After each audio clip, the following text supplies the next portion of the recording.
Queridos irmãos, uma boa noite.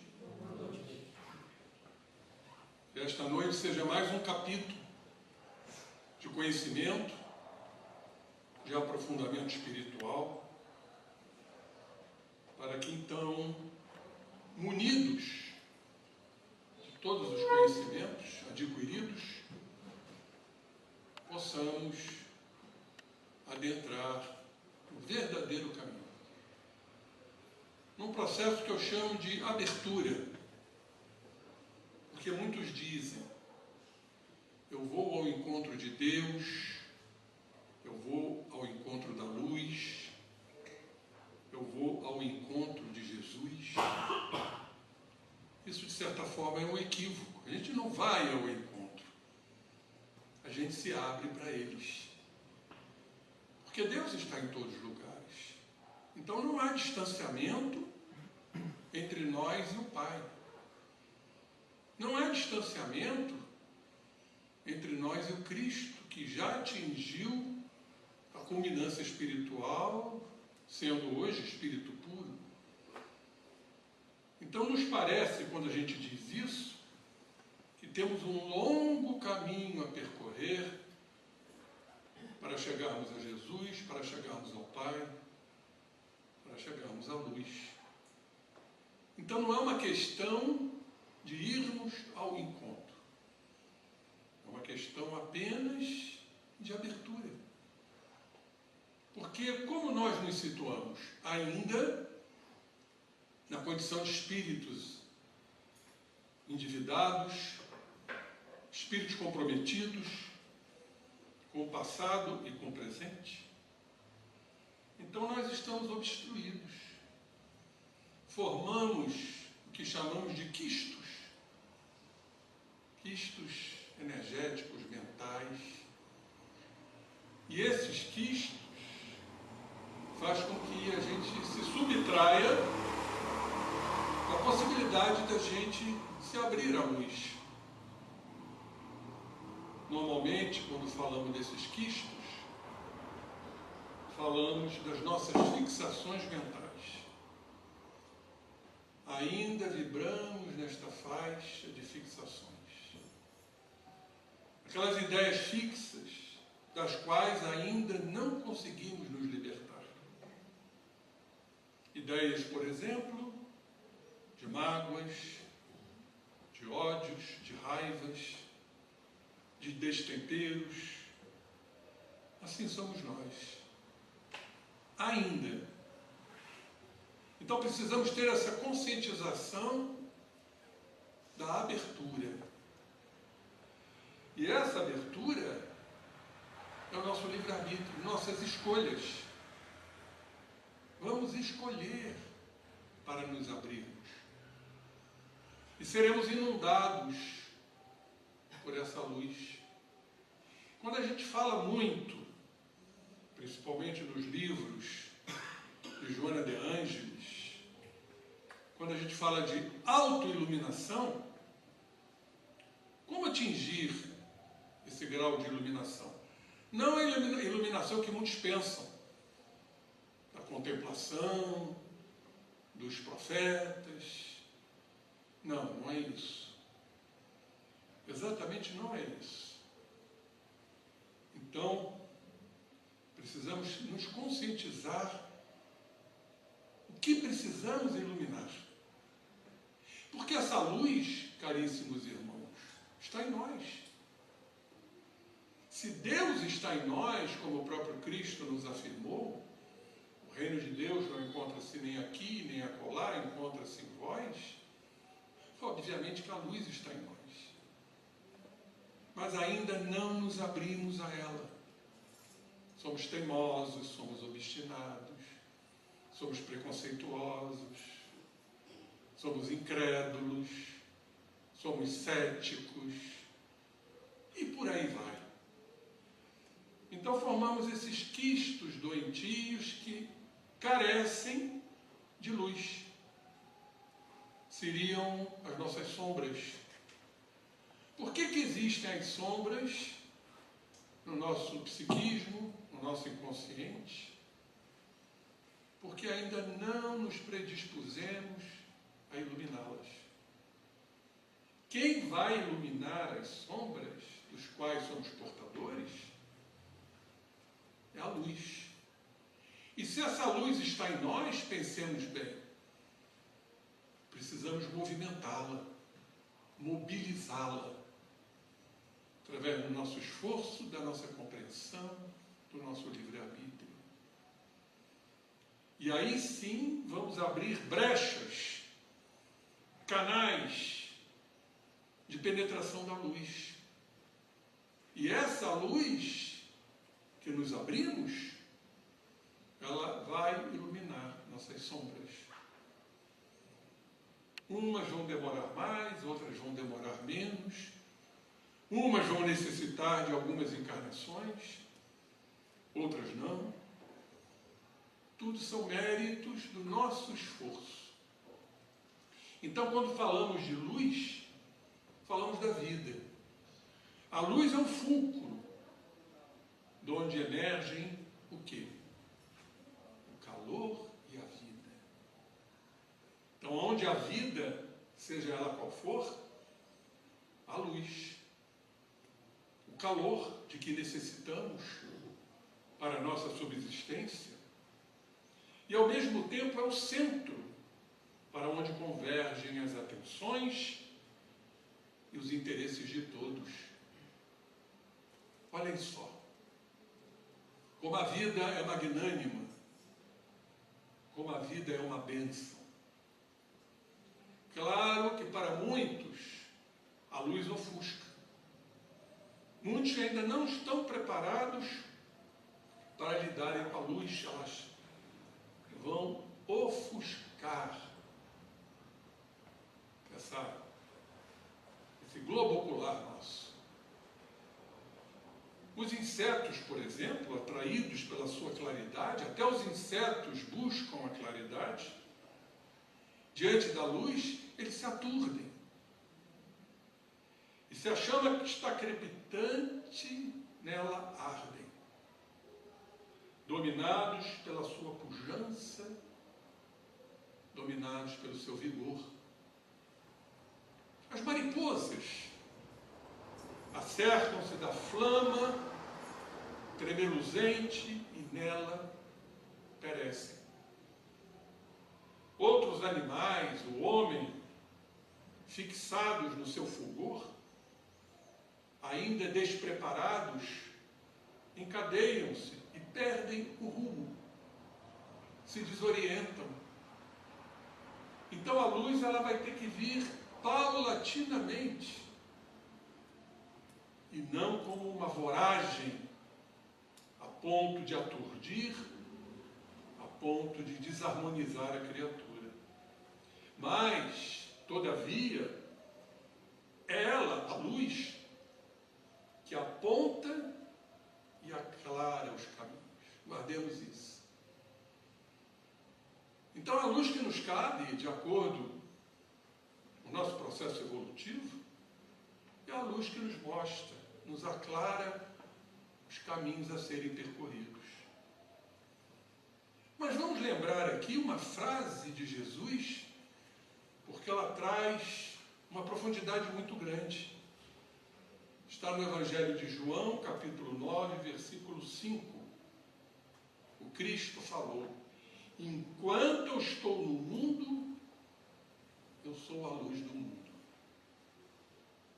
E perguntamos, qual outro espírito que teve essa autoridade moral para dizer que enquanto está no mundo, ele é a luz do mundo?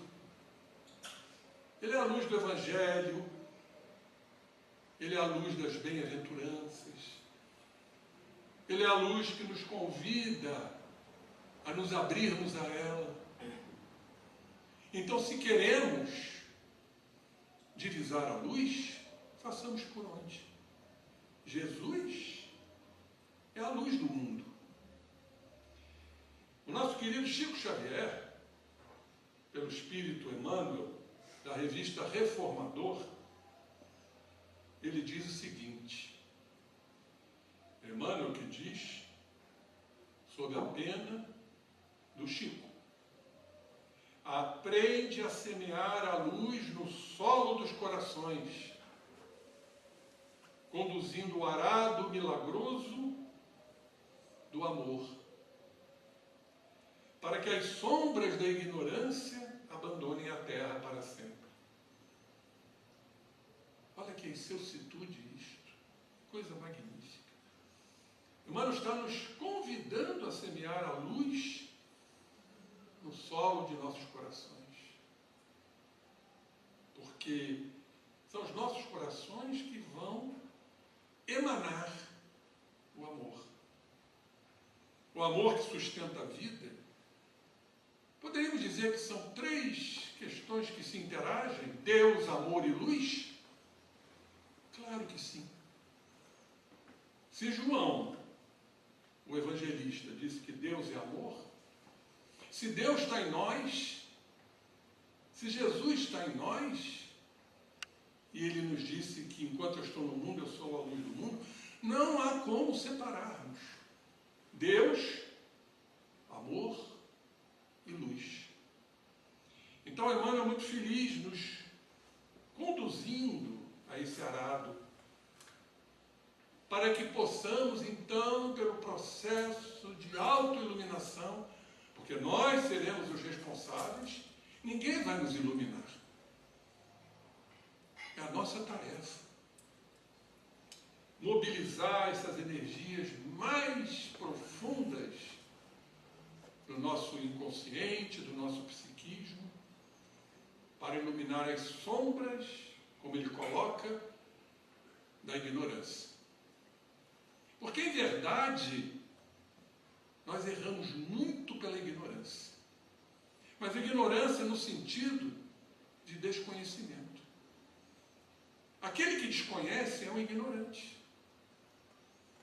Ainda não foi aclarado por esse arado milagroso do amor.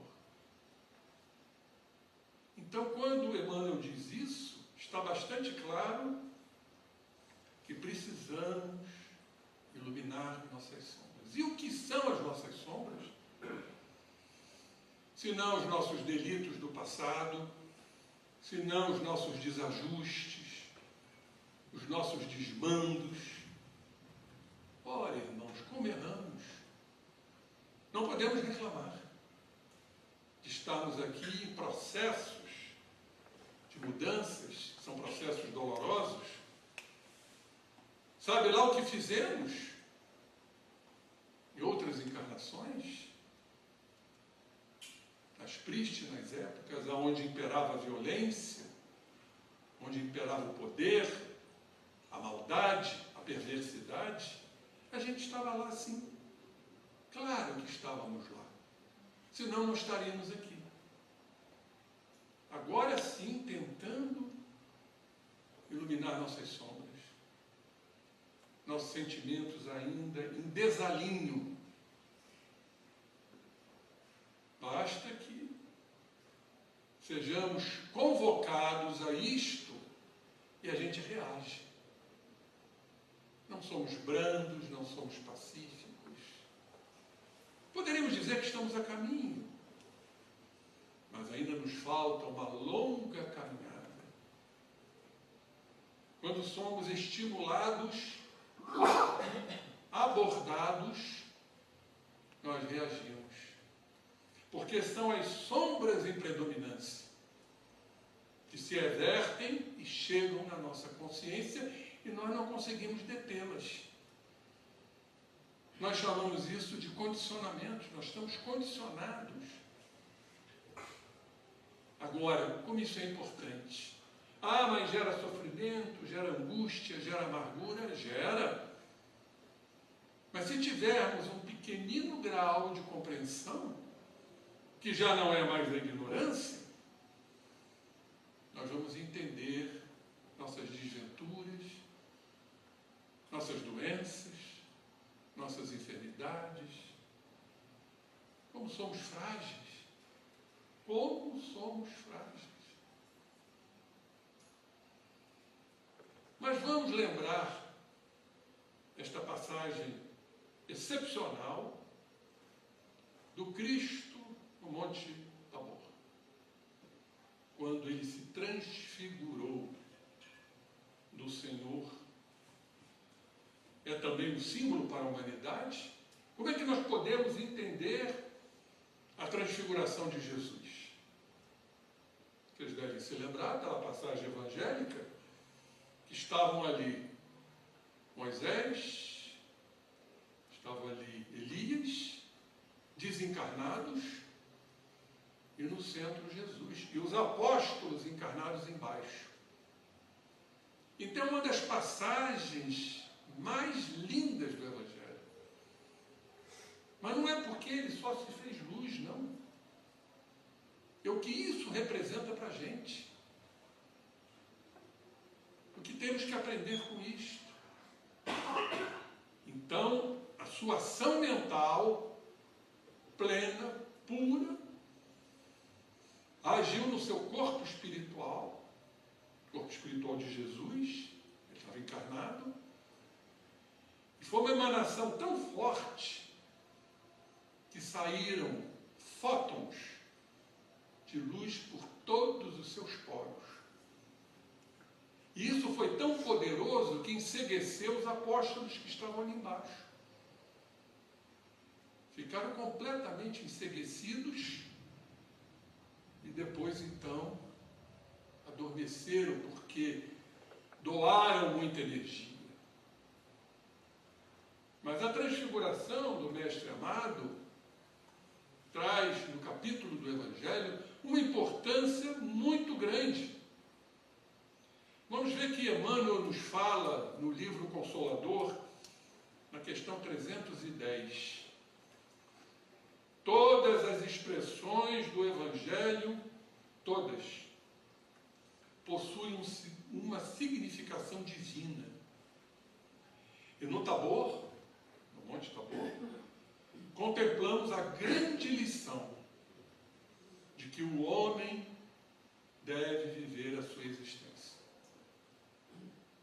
no mundo, sabendo que pertence ao céu, sabendo que Deus está em nós. Como isso é importante, o que temos é que mobilizar esses campos energéticos pelas nossas atitudes, pelas nossas condutas, pelos nossos exemplos. Não simplesmente porque eu quero me fazer luz. Se isso fosse fácil, todos se fariam luz. Entendendo que nós pertencemos ao céu. Entendendo que Deus está em nós. Há algo mais lindo que isto. Muitos desprezam esses ensinamentos. Não conseguem conjecturar, entender a importância desse Deus, dessa divindade em nós. Tão obtusos, tão cegos que ainda nos encontramos. E diz aqui Emmanuel, a sagrada origem. Há algo mais importante que isso? Todos aqui presentes, encarnados e desencarnados, têm essa sagrada origem. Nós somos sagrados. Há algo de maior enlevo que isto? O problema é que nós estamos ainda tão fechados em nossos quistos, obstruídos nas nossas ideias, nas nossas fixações, que a gente não vê isso. Que nós somos de uma sagrada origem. E diz aqui Emmanuel, sendo indispensável desse modo, olha só o que ele nos convida, que se desmaterialize. Não na acepção da palavra que a gente vai se desmaterializar. Não é isso. É num outro sentido. Emmanuel está a nos convidar que a gente se espiritualize. E se espiritualizando, a gente vai se distanciando das forças poderosas da matéria forças poderosas. Então, o processo de espiritualização, esse processo de iluminação, este processo de ascensão espiritual, nada mais é que uma desmaterialização. Sabe o que acontece? E a doutrina espírita nos explica isso. À medida que vamos nos desmaterializando, nesse sentido, vamos nos espiritualizando, nós vamos soltando as amarras do perispírito, do corpo espiritual em relação ao corpo. O que isso tem de importante? E quando a gente desencarnar, o trabalho de desacoplamento vai ser um trabalho tranquilo. A gente já fez isso em vida. A gente se desmaterializou, se espiritualizou. Já seguiu Jesus. Então, o processo desencarnatório não será doloroso para muitos. Para muitos. Porque a gente fica analisando o nosso mundo, as pessoas, aqueles que têm o poder. Coitado deles. Porque estão presos, estão fincados nas forças materiais. Então, quando desencarnar, o processo é demorado, é lento, é doloroso, gera uma perturbação espiritual maior, enquanto aquele que trabalhou o Evangelho, que se desmaterializou, que se auto-iluminou, que se abriu a Jesus, e cada um tem seu papel. Não sou eu que tenho que dizer o que fazer, cada um vai fazer do seu modo.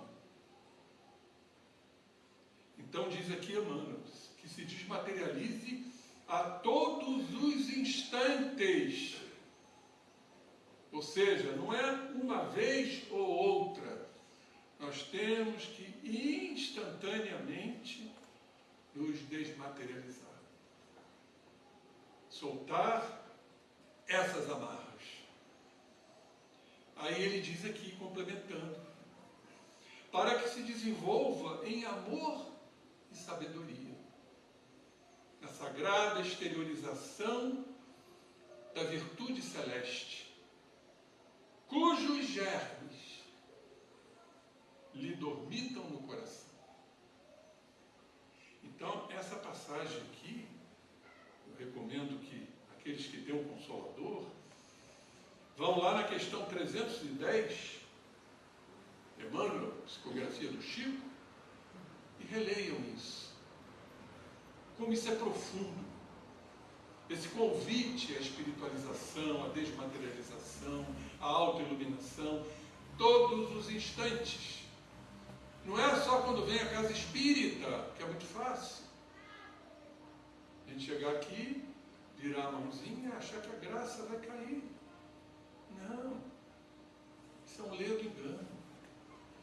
É o trabalho do dia a dia.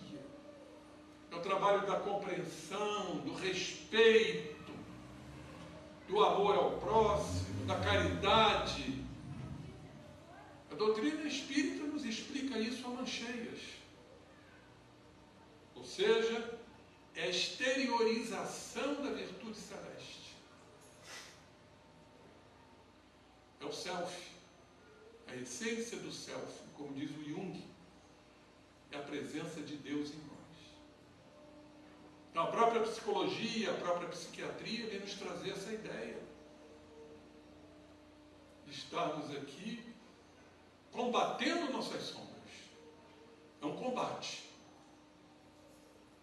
Fruí-la com respeito, beneficiando-se com as suas dádivas, e olhem só, sem se precipitar nela. Nós somos precipitados, queremos tudo para ontem, somos imediatistas, não sabemos esperar. Esses estados hoje que dominam o nosso orbe, estados patológicos de ansiedade, está destruindo a desorganização física, um processo de somatização. Os consultórios vivem cheios, repletos de processos somáticos, e que os profissionais, por não entenderem que o fulcro está no espírito e não no corpo, se perdem. Se perdem. Dão apenas determinados medicamentos que relaxam, mas que não resolvem.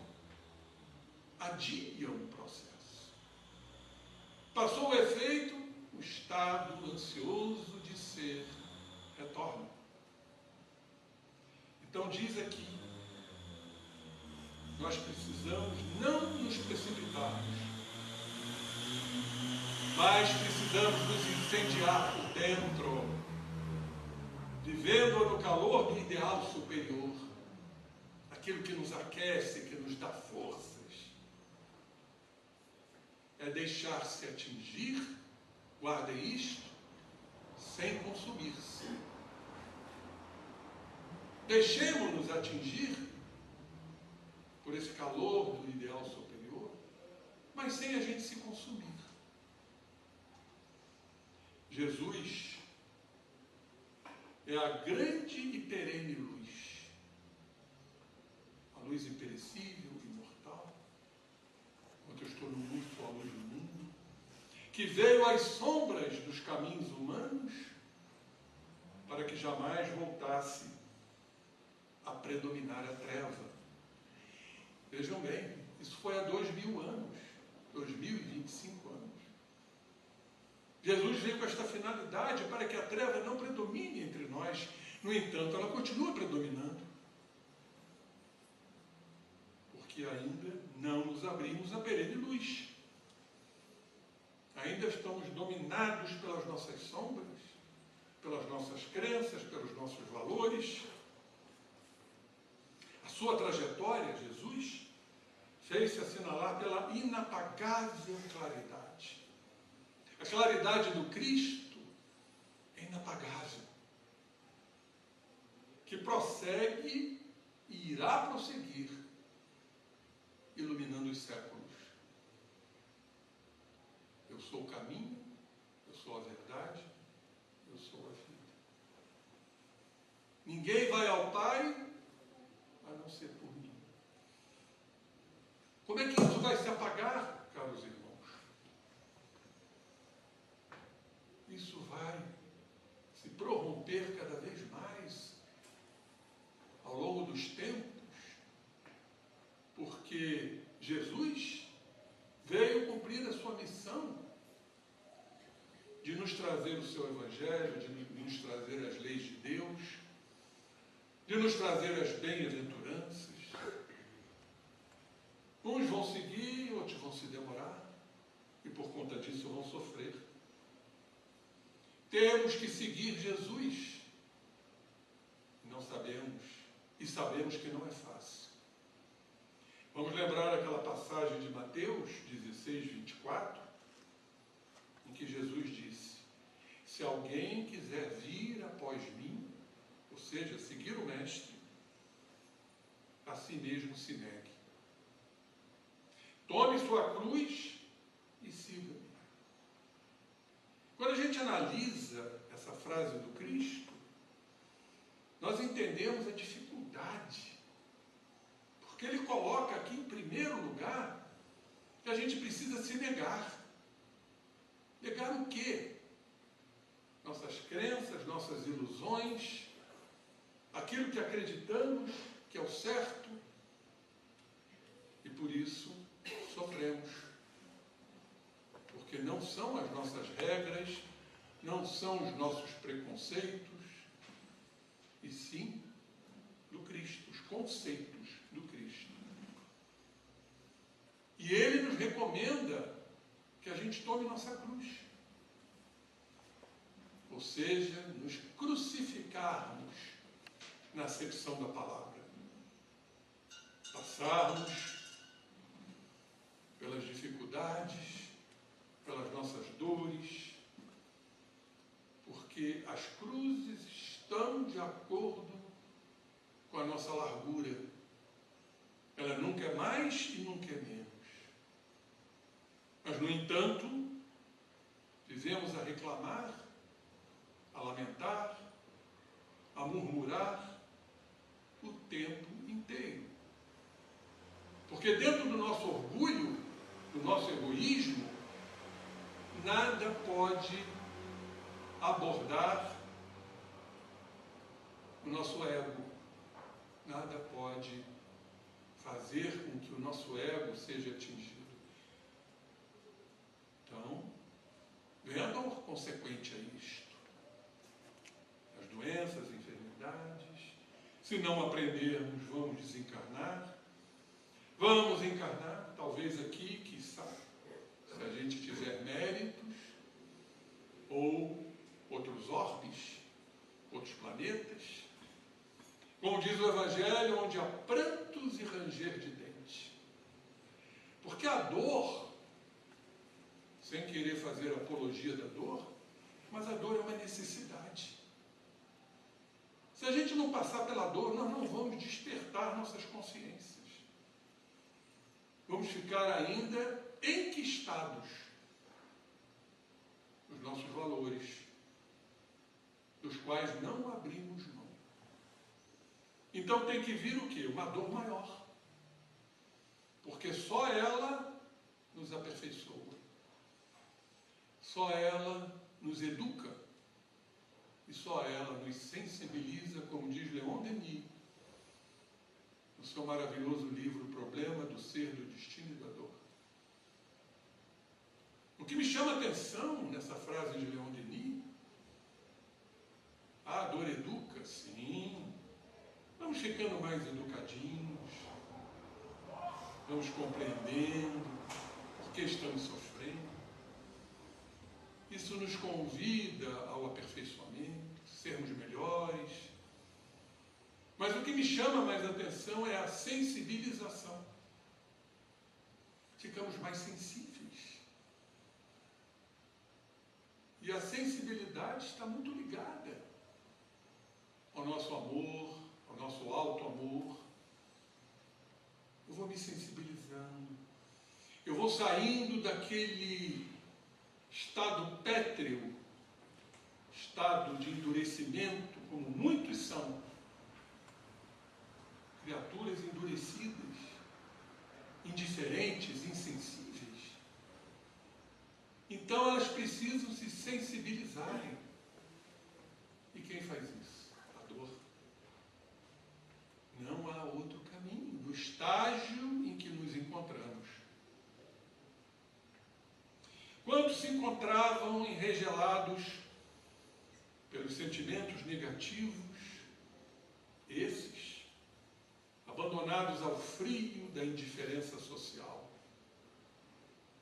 Nele, em Jesus, encontraram, e ainda hoje encontram, calor para a restauração das forças.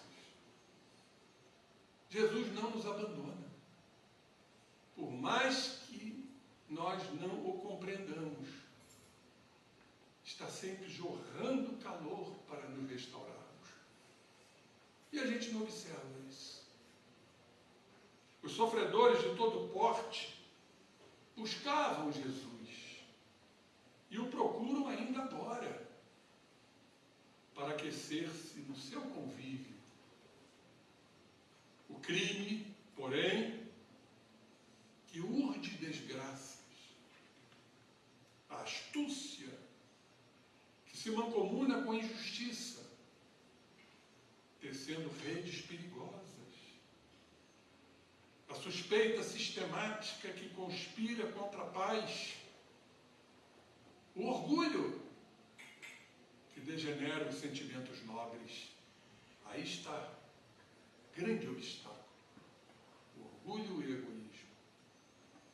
Porque o orgulho degenera a nobreza sentimental.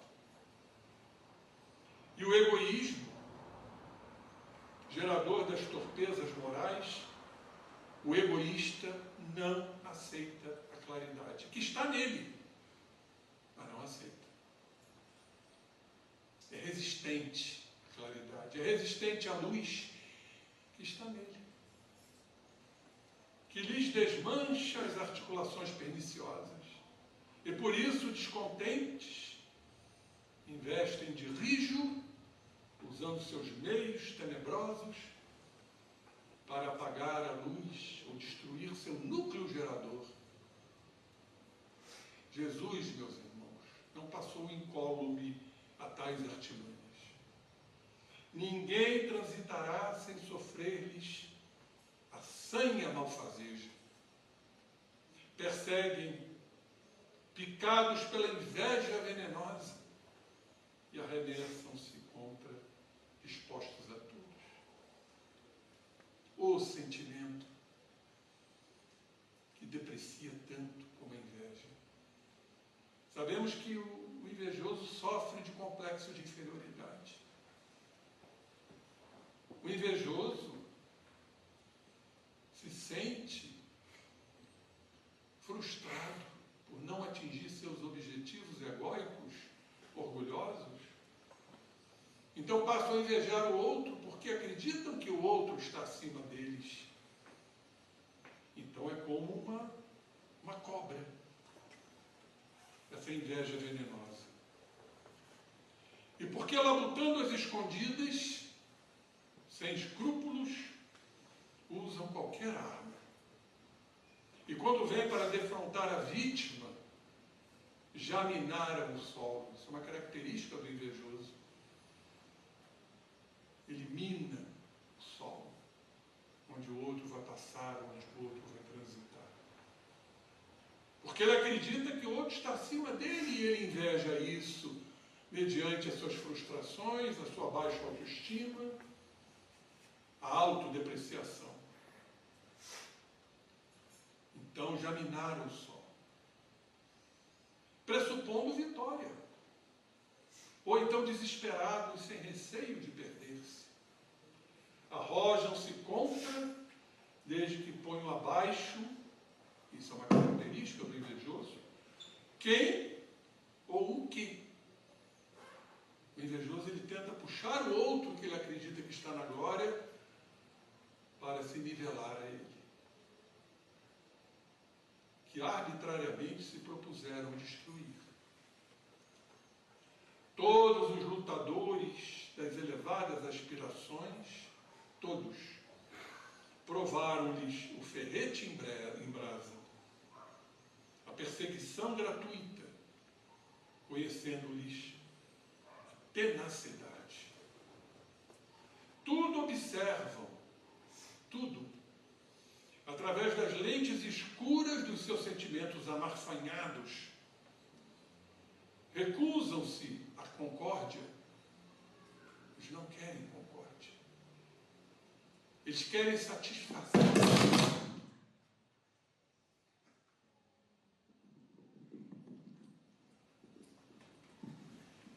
Alô, alô?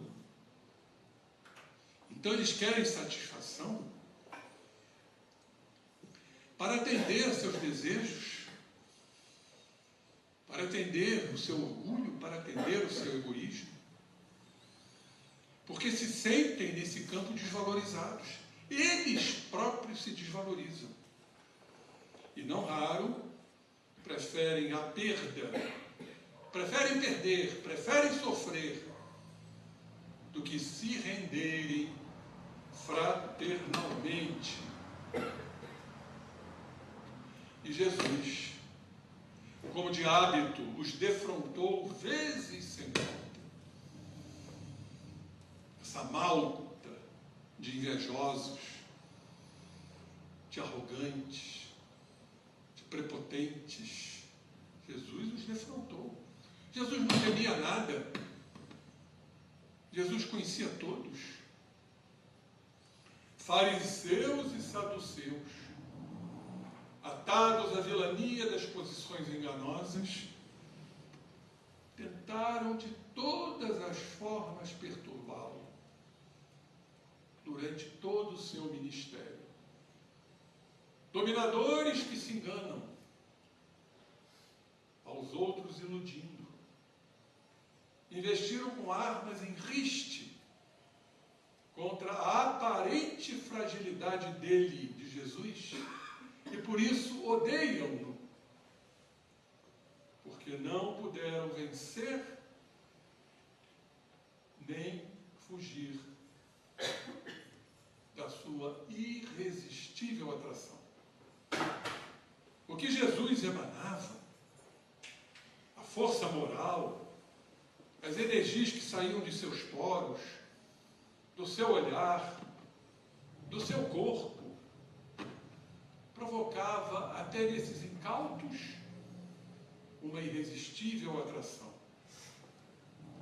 E ele, claridade viva, prosseguiu vencendo e continua vencendo, etapa a etapa, nos sórdidos lugares onde se homisiam, ou seja, onde se escondem os famanazes da treva infeliz. Não somente corporificado nos homens está o adversário vil. Ei-lo fora da jaula carnal. Não só aqueles que estão encarnados. Em grupos de chacais emocionais, procurando vítimas que lhes padeçam a sanha. São os obsessores. São os desencarnados, que são atraídos simplesmente por uma lei. Não é que eles chegam até nós por chegarem, não, eles são atraídos pela nossa incúria. Então nós os atraímos, formando esse grande exército obsessivo, porque não só eles nos obsidiam, mas também nós os obsidiamos. Porque muitos acham que só os espíritos nos obsidiam. E nós não os obsidiamos? Os endividados morais que fugiram das leis nas vidas anteriores, mas não se evadiram da grande lei. Tornam-se-lhes vítimas preferidas, é onde eles atacam. Não podemos abstrair isto. Nós que estamos no caminho, nós que fizemos nossas escolhas, nós que estamos falando de movimentarmos a grande luz, Jesus, a perene luz, nós seremos alvos. Seremos alvos porque temos comprometimentos passados. Não nos iludamos. Então temos que estar muito sólidos, muito consistentes diante da nossa luta, porque são a nós que eles vão procurar. Porque nós somos os empecilhos para eles. Nós somos os trabalhadores da última hora. E é a eles que essa turba quer atacar. Então usaram-nas para tentar prejudicar o apostolado sublime de Jesus, audaciosamente supondo perturbá-lo. A força da luz divina, presente no Rabi, no meigo Rabi, a irradiar-se soberana, afastou-os, desarmou-os, submeteu-os. Como superar essa força divina de Jesus? Individualmente, petulantes e prepotentes, ou coletivamente em legiões, eles chegaram, mas foram repelidos. Porque Jesus é a paz. Quantos se lhe acercam, transformam-se, alguns se transformam, harmonizando-se. Se eles fogem, volverão um dia, pois que nunca mais perderão a impregnação do seu amor. Vai ficar registrado. O que passaram, mesmo que repudiem, eles vão volver. Porque porque essa impregnação jamais eles perderão. Então, conhecendo o ontem dos Espíritos, o Senhor penetrava na causa matriz das suas aflições, sabia perfeitamente bem como atenuá-la, propiciando novos rumos fora da dor, para a recuperação moral de cada um. Eis porque a este desimpede os membros hirtos da paralisia,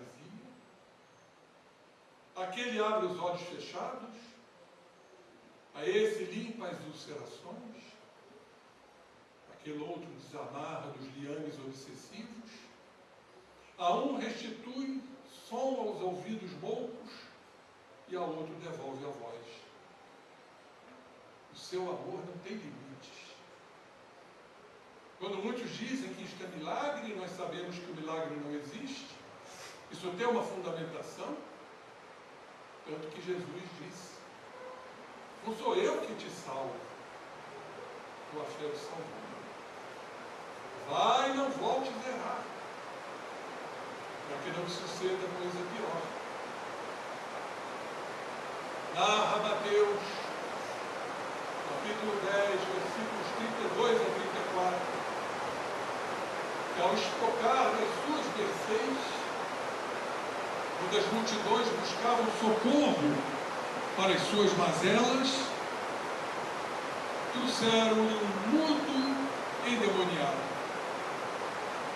A obsessão nutriz de que padecia o homem afetava-lhe o centro da palavra, anulando a sua capacidade de falar. Interessante quando a gente vai na neuroanatomia, aonde essa energia nutriz obsessiva, exatamente no centro, no córtex, responsável pela motricidade da fala, chamada pelos estudiosos de área de Broca.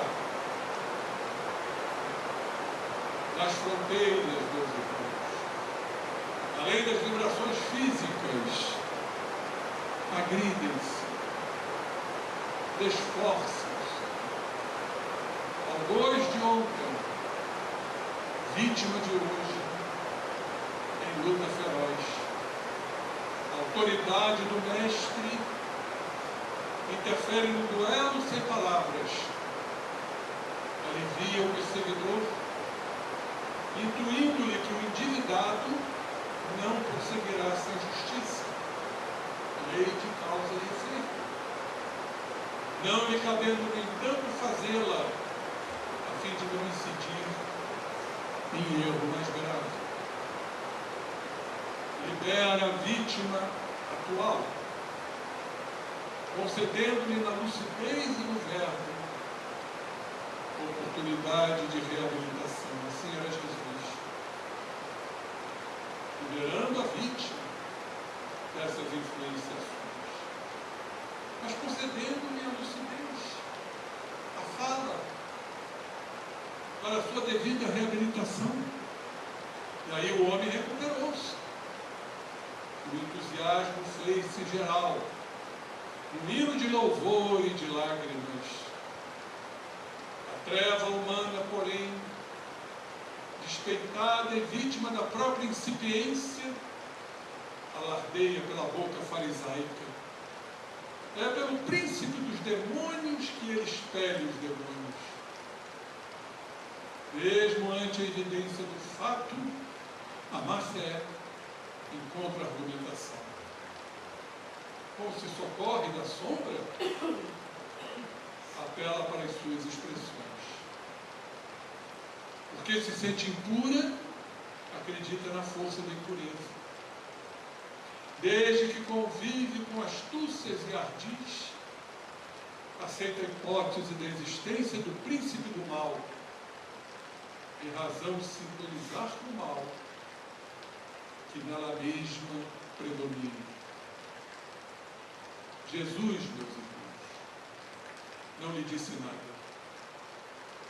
Nem se fazia necessário dizer: saiu como de costume a irradiar a soberana luz, a perene luz, do único caminho que nos aguarda, a soberana luz do amor e da esperança, que até hoje fuge, dominadora, o acume da montanha das humanas dificuldades, mas já apontando rumos para todos nós. Então, caríssimos, que belíssima lição dessa perene luz, esse Jesus que está em nós. Precisamos nos desobstruir, como disse Emmanuel, o Consolador, é o trabalho de desmaterialização ou de espiritualização. Assim vamos perdendo os vínculos que nos prendem a essas estratégias maldosas, muitas vezes perpetradas por esses irmãos ignorantes. Então cabe a nós a abertura para essa perene luz. É por aí o caminho. E essa belíssima lição nos cala profundamente em nossos corações, porque verdadeiramente sabemos que o caminho é este. Dependerá do nosso esforço, dependerá da nossa perseverança, dependerá da presença do Cristo em nós e que estamos nos abrindo, para que esta luz venha iluminar nossas sombras e nós agradeceremos tudo que aprendemos, tudo que Jesus nos trouxe. Que Ele, o Mestre Jesus, nos abrace com seu amor, com sua luz, para absorvermos essas profundas energias que Ele nos emana. E assim, vamos seguindo em frente. Vamos nos abrindo essa perene luz. É o que nos cabe fazer. Nada mais, nada menos. Que Ele, Jesus, nos abençoe, hoje, agora e sempre. Graças